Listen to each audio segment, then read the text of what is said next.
Welcome, everybody, to Help 100 Schools. We are the podcast dedicated to helping you grow your school and today helping to keep it safe. I had the great fortune to meet Evan Harris here at a event in Falls Church. It was the annual Lead Team Partners School Partner Connect Summit, and by the Chris Pryor, of course. And I thought, this message is too important not to try and bring to the audience here. And so I'll introduce Evan here in a minute, but I know what you'll find, which is what I found, is that Evan has a very useful collection of skill sets and experiences that can help schools in the modern world. So with that, Evan Harris is the president of Pathos Consulting Group. He is a national expert on emerging AI risks in schools with a focus on deep fake abuse and digital safety. He has advised the Office of the First Lady, the Texas State Senate, and the General Counsel of the National Association of Independent Schools, where he co-authored the legal guide, Deep Fake Sexual Abuse. A former teacher and administrator with a decade of experience in independent schools, Evan holds a master's in private school leadership from Columbia University and was a technology ethics fellow at Stanford's Human-Centered AI Institute. Evan, welcome to the show. Thanks, man. As you're reading that, I'm like, I need to trim this bio. This is just getting crazy long. But it's good to be with you, man.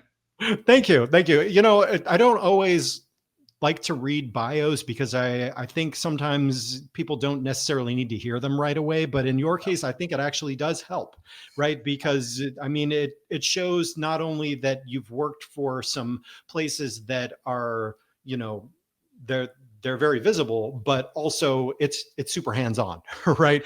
You're not just in the ivory tower on these things. You've had to really sort of get in the trenches and see the problems and help solve them or help prevent them. So I thought that it would be good to go that route.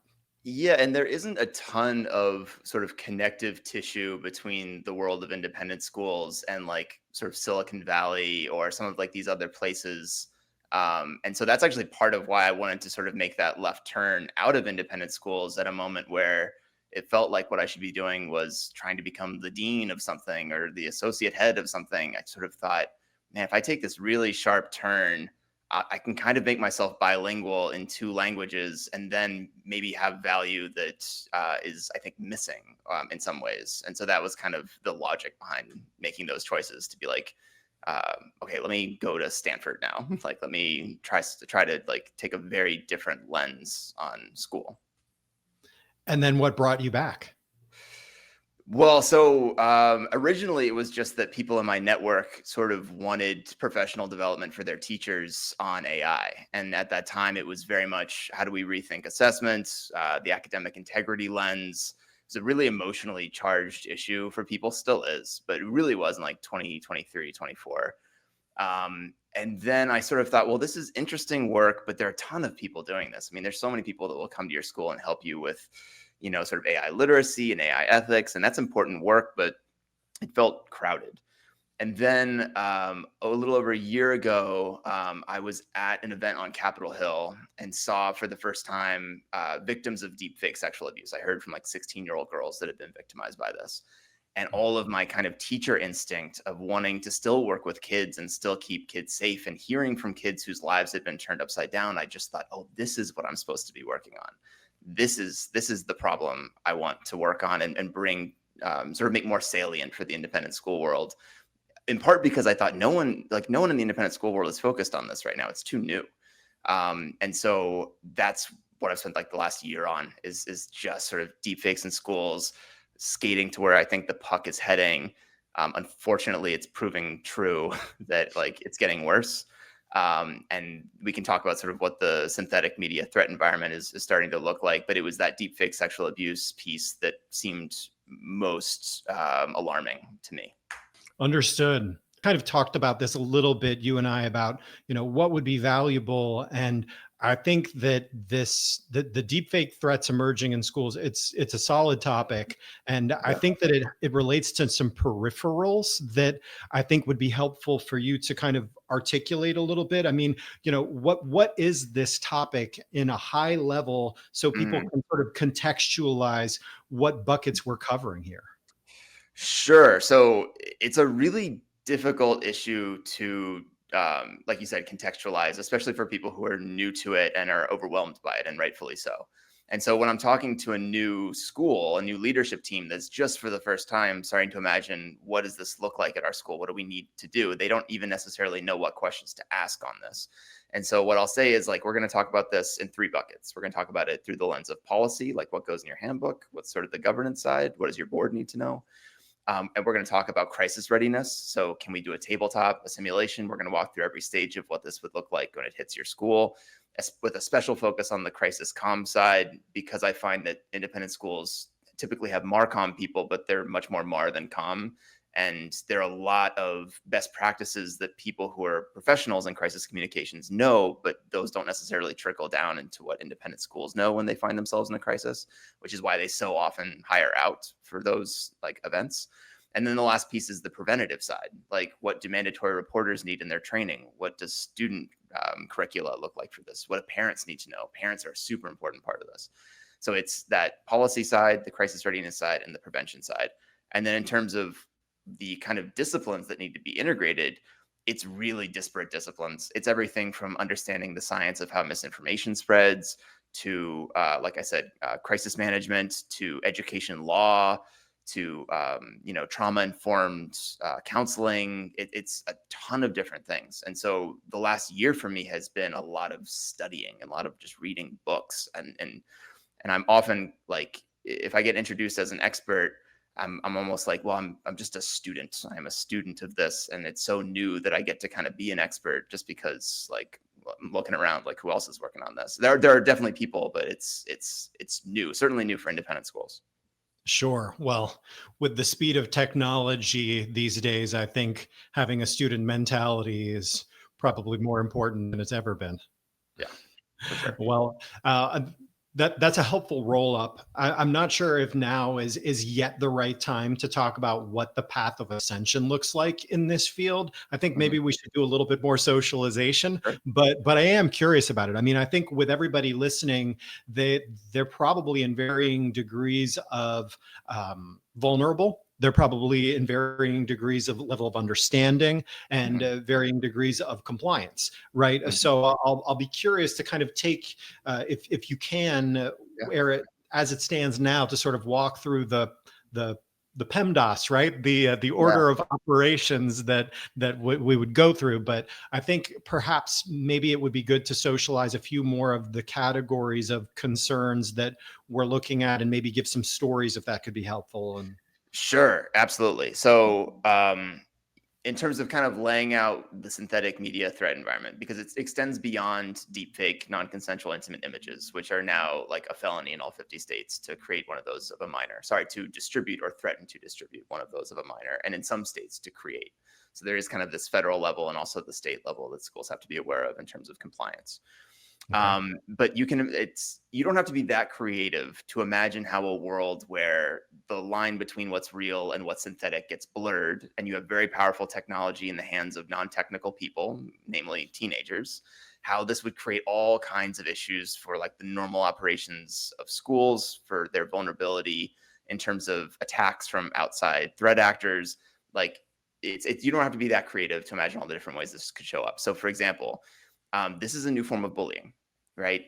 It's a new reputational risk because I can now make your head of school, your principal, an administrator, a teacher do and say things that they would never do, right? This happened, just to give you a concrete example, in Baltimore to a principal. The athletic director basically framed him by cloning his voice. And this is very easy to do. Even non-technical people can do it. And made the principal make these off-color racist remarks. It took months to investigate. FBI gets involved, but a lot of that damage can't really be undone. So there's the bullying side, the sexual abuse side, the reputational damage side. Then there are also sort of threats to your cybersecurity, right? So I could then use that same vocal clone to call up someone in your business office, posing as the head of school and say, "Oh, we've got this overdue invoice. It's really urgent. I'm gonna send you the information right now. This money needs to go out today." And if you can instill enough emotion and urgency, which are sort of tactics that have been used for decades, with now this new technology that's going to make it seem even more plausible that this is real, and they might not even know the technology exists or have been trained on it. And now you're making a financial transaction, right? The last one I'll mention that I think is interesting and gets overlooked is often when schools go to draft policy, the first thought is, okay, well, we need to just say that it's against our rules to create a deep fake image of any community member, and that's going to keep us safe. And while that's a good start, you can create a lot of damage on campus and a lot of disruption without picturing anybody in your community. For example, like if a student makes a video of what looks to be your campus and gunshots are ringing out in the background, right? Or a campus building that looks to be on fire with smoke coming out of a window, that could be enough that someone thinks it's real and alerts the authorities, right? We just had a picture the other day, or a video the other day, of a student walking across campus. He was holding, I think it was an umbrella, but people said it was a rifle, and it caused all kinds of problems on that campus.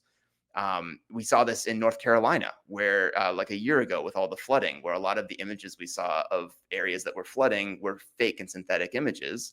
And it confused first responders, who in many cases rely on social media to have an accurate picture of what's going on the ground in places they can't reach. And so, like, this stuff isn't Black Mirror, like, hypothetical stuff. It's arriving.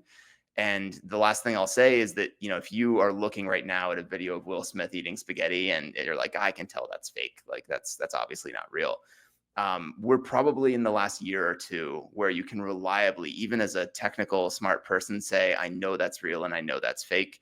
That technology is getting better and better and better. And so the progress of AI is uneven, but the advancements that are being made in synthetic media, I think, are continually getting better and better. And that poses all kinds of challenges for schools that they just have not started to even grapple with or consider.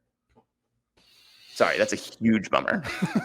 That's true. It's true. Well, you're here to prevent the bummer, so it's all good, right? Yeah. Well, but there are things we can do. That's the second part. There are things we can do. Our hands are not tied. That's right. Okay. Well, I don't know if we want to rewind the tape too much, but you do have an impressive background, and I'm not sure that your bio does enough to contextualize how your past brought you here.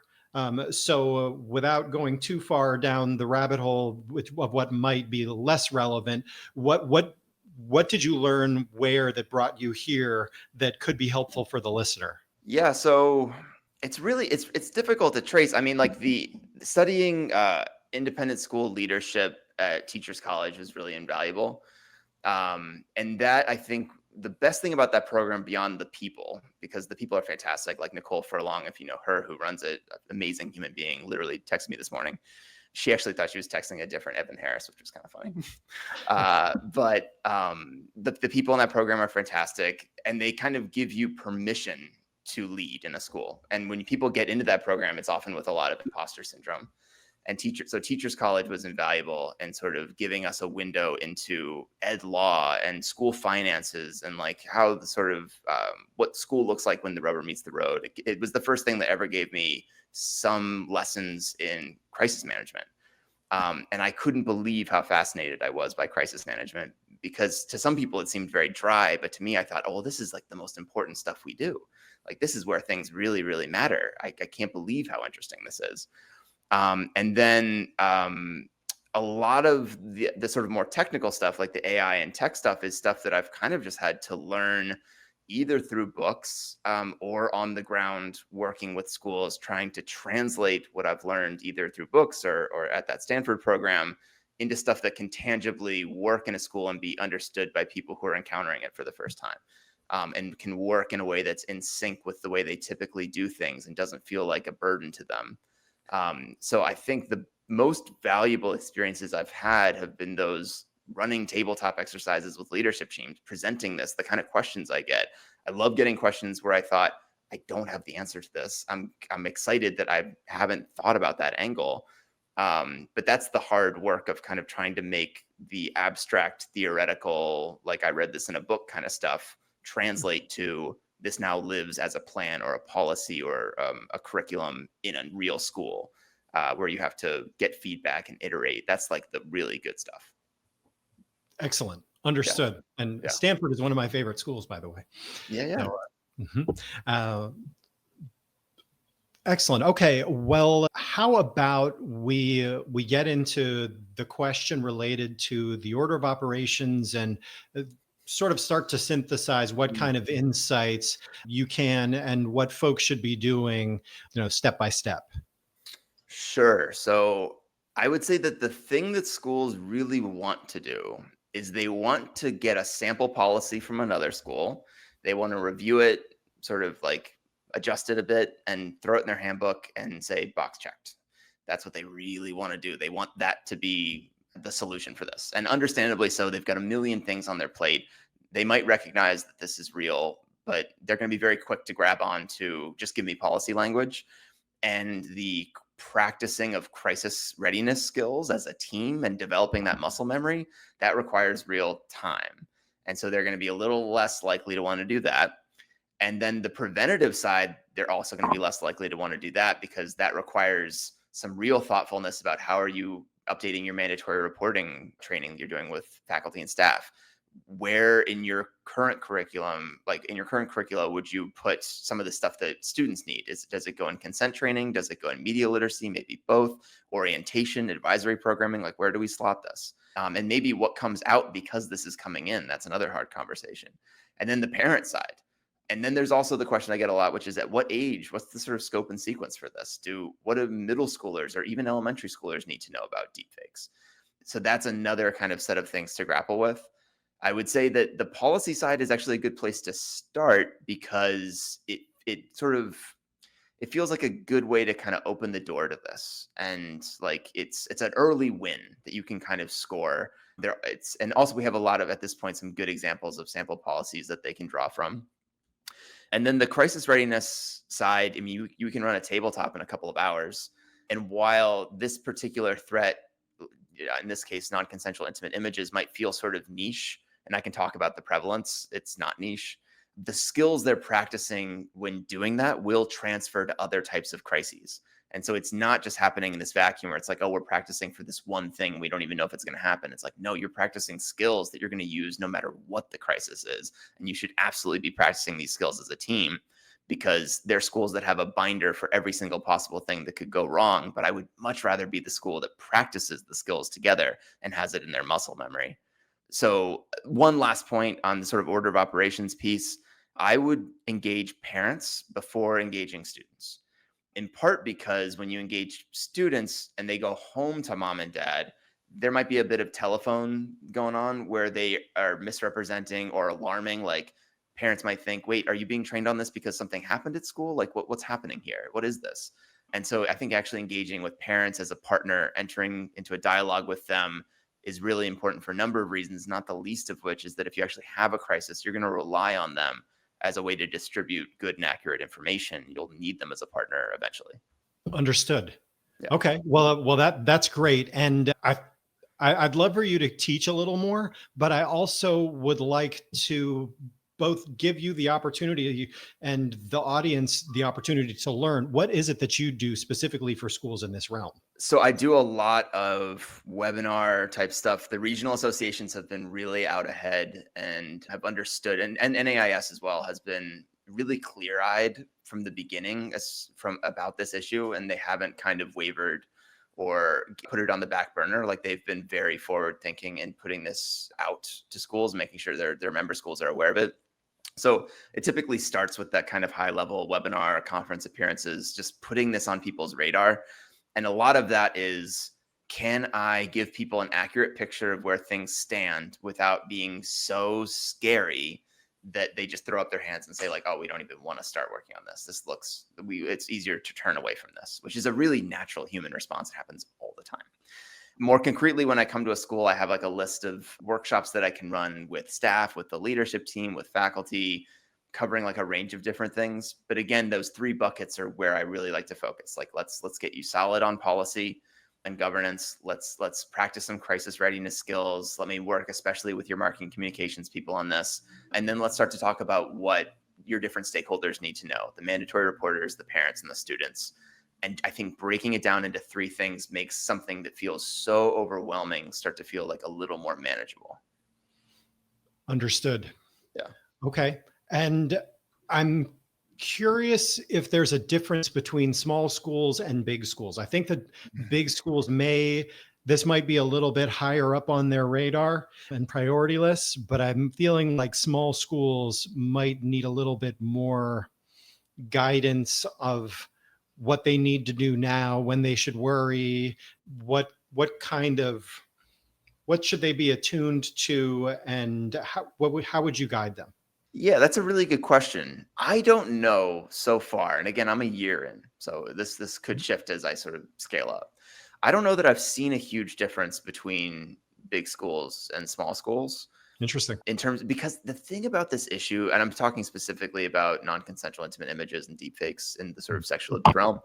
When I Mhm. talk to leadership teams, faculty, and basically any adults about this issue, I've never before in my life seen the kind of transformation that happens where a room full of adults, no matter what their title is, they drop their title and they listen as parents. They drop it and they're asking parent questions first. They're thinking about their own kids. And so the reaction to this issue becomes very personal very fast, because your first thought is protecting your own children and the children that you care about, because it's a safety issue. It's so foundational to what independent schools are about, to what any school is about, right? Like, we can't fulfill our mission.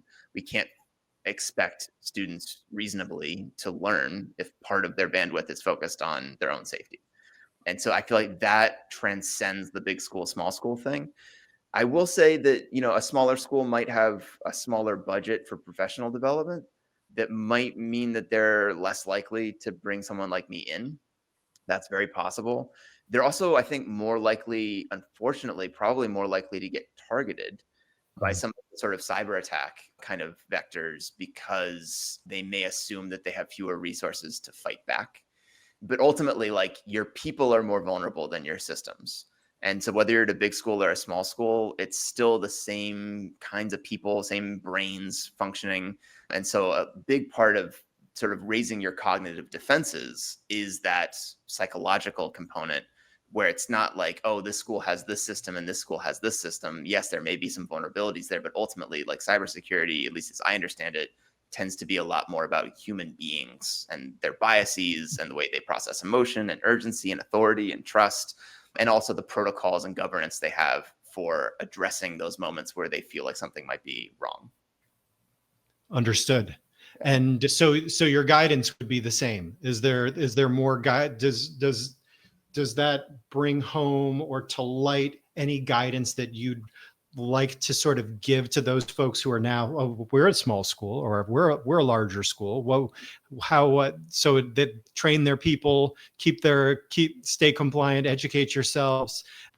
Yeah, I What, think it's really, really similar, because the thing is like, for a small school, a relatively small incident with 5 commenters on your social media talking about something can feel like, oh my gosh, this is going viral. And they're right. For your scale of things, it is kind of going viral, right? When you only have, 50 kids per graduating class, let's say, and at a relatively small number of parents, 5 really upset people or 10 really upset people is a much bigger deal, sort of as a proportion, right?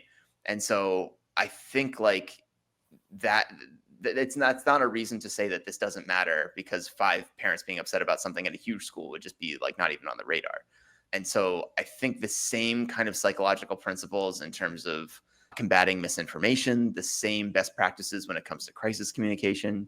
Maybe the only other thing that I would say is harder is that for a small school, it's so often the case that you have like a department of 1, and across town you have a bigger school, and it's like that's a department of 8 doing the same job that, like, is all put on one, let's say, like, marketing communications person at the small school.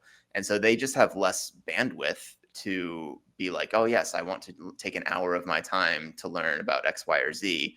That's harder for them. It's a harder trade-off. And so maybe the only thing I would say for a smaller school is being more aware of the fact that their time has so much pressure on it.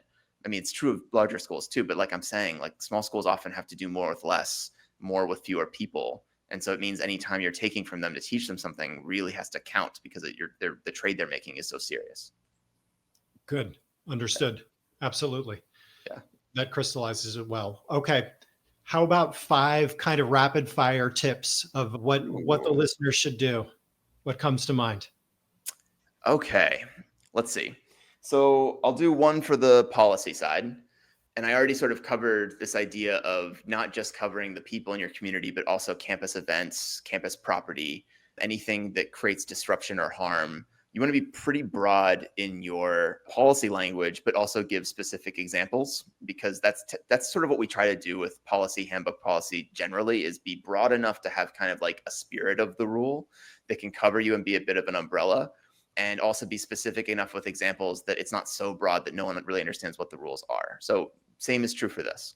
You want to be like tech neutral, because the fact is that the technology is developing really quickly, and if you are getting too specific with the technical terms, you might create loopholes that are problematic. I would say definitely don't just ban the creation and distribution of harmful deepfake images, but also the threat to create or distribute, because the threat is often a part of the incident pattern, where there's a term for it. It's called sextortion, where people are extorted and kids get extorted. And it very often leads to physical harm, right? Self-harm, that type of thing. And so the threat is super important to add to your language. Another tip I would have is based on something called inoculation theory, which has been around since the 1960s. But it's basically the idea that to combat misinformation, you actually want to purposefully introduce some of these deepfakes into your community. And so it's counterintuitive, but one of the things I would do if I were head of school is I would clone my own voice. I would have myself saying something, praising a rival football team, and I'd play it for the community, and I play it with a warning and say, this technology is out there. It's getting better and better. Even if you're really discerning and have good critical thinking skills, you might not necessarily know that something like this is fake. And so when you encounter something that doesn't feel quite right, rather than just passing it on, think critically, bring it to a trusted adult, and don't just spread it, right? And this kind of raises people's almost like whatever's analogous to an immune system against that type of threat and other types of threats. So you are introducing them to the type of thing they may later encounter with a strong warning. And it's I think a much better way of sort of undertaking this rather than undergoing it, and being kind of proactive in the stance you have towards this. Maybe the last, that wasn't 5, but these are all long. Well, you're stacking too, so we Yeah, there get are many tips within the technicality. tips. Yeah. I would say, this is kind of specific, but it really matters. And it comes with a little case study. So I'll mention it. Victim notification really matters. The way that you notify a victim that they've been victimized by a deepfake, especially a non-consensual intimate image. There was a school in New Jersey where a young woman who's was victimized, her name was read out over the school intercom to come to the principal's office. And at that point in the school day, the rumors were already swirling. The kids were aware sort of what was going on. And so she has to stand up out of class and go to the principal's office. And so you can see how discrete victim notification would be really important. And from the very, very beginning of how a school handles this, they can either be relieving some of the damage or exacerbating it, and being really careful and thoughtful about, okay, so we're going to call the parents first. They may want to be present when the kid comes into the office to learn about this. They're going to want to know, what have we already done? What's going to happen next? They're going to need all kinds of resources, because the damage that this creates is broad and wide ranging, meaning that you need a wide ranging set of resources like academic, emotional, trauma informed counseling, all kinds of stuff, as well as takedown orders to get the images taken down from social media. The kid shouldn't have to do that. Their parents shouldn't have to do it. And they should have a say in what happens next, because they've just been robbed of agency. So you should include them. What can we do for you? What would be helpful for you? Because for a certain type of kid, it may be that they need space to kind of process. And maybe in the middle of the day, they get overwhelmed. They need a place to go. It could also be that they need connection and they really don't want to be alone, even for a minute. And you've got to figure out, like, who can they go to in the middle of the day if they get overwhelmed, right? And so thinking ahead of time about what will victims need, how would we notify someone if they've been victimized, what's the order of operations again? Can we prepare some resources to make it sort of, I won't say as positive an experience as possible, but as like well thought out an experience as possible for this family matters. You can do that now. Tremendous. That was very helpful. Oh, Excellent. thanks. Absolutely. Yeah. And unscripted even. With Dude, I talk about one thing and I talk about it all day long. Like this is my soapbox. It's the drum I bang. Yeah. To be fair, like the one thing I'll say that's really encouraging is things are changing. Like we expect the other week I did a training with Ames and Virginia Association combined. We expected like 8 schools and almost 30 showed up. And so a year ago, I would say, "Oh, your school needs a deepfake policy," and people would look at me like, "A what? Like, why?" And now it's just kind of taken as a given, like, "Oh yeah, of course we do." For the most part, the schools are just like, it will accept the fact that they need this. The problem is that they still think it's really niche.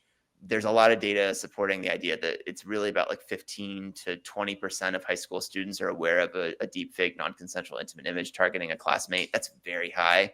The number of sextortion cases is doubling every year. The youth to youth incident category for sexual abuse has doubled in the last 10 years. And intuitively, like, give every student in America a button they can push to undress their classmates or to make their teachers say whatever they want. Are we really saying we don't think kids are going to do this? Of course they are.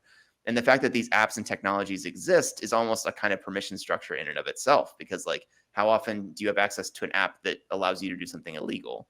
It's like, yeah, probably not often. And if you're 15, you haven't thought critically about this or the damage you're doing. It's because it's remote. You're separated from your victim.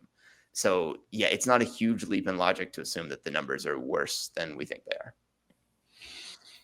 understood. So What I feel like your vision for the future is about preventing as much damage as possible, but I don't want to put words in your mouth. And I know no, you don't have a crystal ball about how things are going to change, but where are you? What talk a little bit about the vision that you're trying to shape here. sure. So you're right on the prevention side, 100%. Like right now, I get subcontracted by crisis comms firms, like crisis management firms that have clients that are schools. And there's a really odd and kind of perverse like market incentive that it's much more profitable to clean up a mess than it is to prevent one. And schools are often much more willing to pay to have a painkiller than a vitamin, right? And so like I want to be doing nothing but prevention. Like that's what I would love to be doing. I'm happy to say I don't know how much like detail I can get into. There have been some meetings with the Department of Education, the First Lady's office, different parts of this administration because they passed the Take It Down Act. I really think they're very serious about extending the impact of that bill. And I think they understand too that there's an implementation gap, that just because they've provided a certain amount of legal clarity doesn't mean that schools all of a sudden know how to tackle this, and they're in need of support. Their kids are in need of support. And so I'm actually very optimistic about what we might be able to do like at a much larger scale. And I think big tech also has a role to play. They're already investing millions of dollars in AI education. They've pledged that. And they're getting some bad PR right now for the way that their AIs are talking to kids. And like they would benefit, I think, immensely from throwing their support behind this and creating some content, some training content in partnership with the government. And so I do think that there's a lot of political will and a lot of coalition building that could be done on this that could mean that we move much faster on this than we did on like cell phones in schools or cyberbullying. Like I think we've learned some lessons in the last decade or two about new technological threats in schools. And I'm seeing people move much faster on this than I've seen them move on anything else since I've been alive. I see. Well, kudos for being a part of that. That's really fantastic. Well, thanks. And absolutely. And thank you. And I know that you're building out resources. Are there any Mhm. resources that you'd like to point to the listeners to take a closer look? Yes, I'm glad you raised that. So I've been building up. It's now like 100 pages long. It's getting silly, but it's 100 pages of resources. If you can imagine something you might want, like, oh, I want resources for parents. I want lesson plans for students. I want sample policies. I want a legal guide. I want professional development plans for the leadership team. Like, just imagine a thing, and it's in this giant pack. And I don't have like a scarcity mindset. I'm not hoarding this material. So if someone emails me, it's evan@pathosgroup.ai. I'm more than happy to share whatever you need. I do tend to not send it all at once just because it's too much to take in. But if someone has a need, I'm really, really happy to share what I have, because it's, if it makes the school safer, like there's no reason not to share this stuff. I'm really happy to put it out in the world. That's very generous of you. And we'll be happy to link that in the show notes. Sure. Excellent. Okay. Well, should they go to your website if they want to learn more about you and to reach you? Sure. I mean, I'm pretty easy to find on LinkedIn. Apparently there's another Evan Harris, but I don't think there are a ton of us. I think I'm Well, Evan Harris. harder to text then, right? Yeah. Yeah, probably. Because of all the other Evans. Anyways, go ahead. Right. But yeah, like Evan Harris at pathosgroup.ai, LinkedIn /Evan Harris AI. I'm probably the only bald Evan Harris on LinkedIn. You'll find me. And I'm pretty quick to message back. And anyone who takes this seriously and wants to do something for their school, like I am 1000% with you, because that's encouraging to me. Like I get excited about schools where I don't have to do any convincing. They're already on board. They get it. They want to do something. Like, oh my gosh, yes, more of that. So please, like, contact me, let me help. I'll do a brainstorm with your leadership team for free. Like whatever would be helpful to you, I'll do it. Awesome. Folks, you should definitely reach out to Evan. Really appreciate the work you're doing. Really appreciate you being on the show. Evan, was there anything else that you'd like to add before we wrap up? No, dude, thank you so much for like giving a platform to this. I'm always so appreciative of anyone who like lends a bit of a spotlight for this, because it's so new and it's so dark. And so anyone that's willing to kind of like elevate this in any way, it means a lot to me. So thank you. My pleasure. We're here to expand the positive ripple effect of education. So a big part of that is preventing the negative, right? So Yeah. we're fighting on the same front. Yeah, So absolutely. Beautiful. All right. Well, Evan, until next time, thank you so much. Awesome. Thanks, Karl. Thank you for tuning in to Help 100 Schools. If today's feature struck a chord with you, we encourage you to share it. Your action can bridge the gap between deserving schools and families looking for a place where their children can thrive. Want to dive deeper or help more? Visit help100schools.com. Your engagement is the fuel that drives our mission forward, helping us to reach and support more schools. So remember to subscribe to our show. This way you'll never miss the stories that could inspire, move, or motivate us all to contribute to a better educational future. Together, let's light up the path for education, one school at a time. We're grateful for you and your support and for spreading the word. Stay tuned for more stories that will make a difference. Until next time, continue to be the change in education. Farewell for now.